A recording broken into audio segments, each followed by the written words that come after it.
what you're doing is fantastic. Yeah, so Ponzi schemes are very simple. It's a scheme where it's an investment scam. So it works on the principle of robbing Peter to pay Paul. So what happens is they put out an investment product out there, and they're collecting money from, let's say, 5 people, promising them high returns, and then they tell them to go and bring in another set of 5 people. So each person, the person brings in 5, they're supposed to bring another 5, and it is from the returns, from the money that those initial people have brought, that they are paying the new investors. That's pretty much how it works. That's the key thing, is that they're promising you high returns. There's no business. There's nothing behind what the returns they are promising you. It's just money from new investors that they are giving to pay the old investors. And so what happens is it's looking attractive. So for instance, you remember MMM? They're paying you like 5 cents every day. I don't know how much it was. You know, so everybody's like, they pay. And the news is going around. They're doing press conference in churches, in different places. And at the end of the day,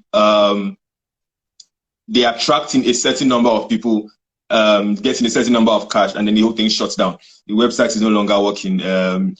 Everybody's now panicking that they're not paying again. So that's pretty much what it is. It's using robbing Peter to pay Paul. So I'm looking at this. Yeah, I've seen business models, and they look actually wonderful.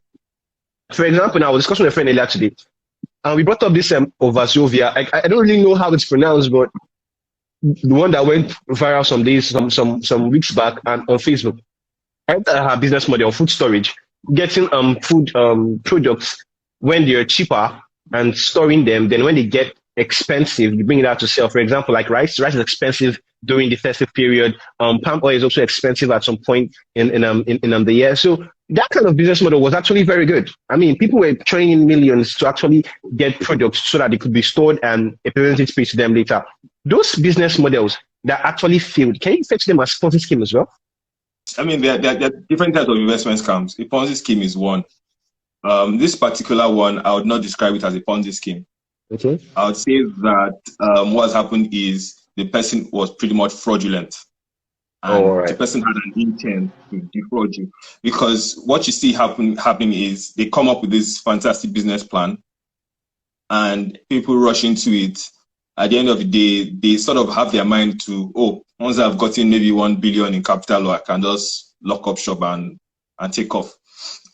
And also, to be fair, there are also instances where, just because of the nature of the business environment that we operate in the country, people set up these sort of businesses and they are unable to run it very well. So he or she is collecting money from investors to run this business, but the business fails just because of the business environment. So now a lot of these platforms will promise you, say, okay, we're going to pay you a fixed return of 30% every month, a fixed return, yeah. But the business that they are doing is a variable return business. So what does that mean? They're promising to pay fixed income to you as an investor, but the return they are getting from the business they are doing is variable. So what's going to happen is when things are good, they can pay you. But because it's a variable income business, and the reason why it's called variable income business is the fact that, look, you can have a bad season, you can have a good season. You can have a better season. Exactly. So if for any reason they encounter a bad season, they're not going to be able to pay you as investors. And that's when we sort of now get into a situation where everybody's complaining, she ran away with my money, he ran away with my money. And a lot of these people sometimes are not able to manage that process, and they just take off. Whereas if they're maybe well trained and all of that, then they can sit down and say, okay, things have gone wrong. How do we fix it? Investors, okay, this has happened, let's negotiate, things like that. Those are things that happen in proper business environments. But a lot of these people, if things just fail, they just take off and bounce. So that's me putting it in different baskets. There's the Ponzi scheme outright that they're taking money from Peter to pay Paul. There are also these schemes where they are promising you a fixed return on a variable income business. Things go wrong, they take off. And there's also the ones where they just deliberately put out a fantastic business plan, They know people are going to rush into it, and after a while, they take off. So those are a few things that happen. And also the one of forex trading. That's same thing like as that fixed income and variable income. Yeah. Someone is doing forex trading as his business and whatever it is, and he's saying, "Oh, come join, come invest. I'll trade for you, and I'll be paying you 5% or whatever return." Anything can happen.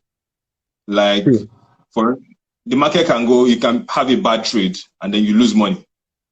You know, so those are things that I think happen to different investment schemes like that.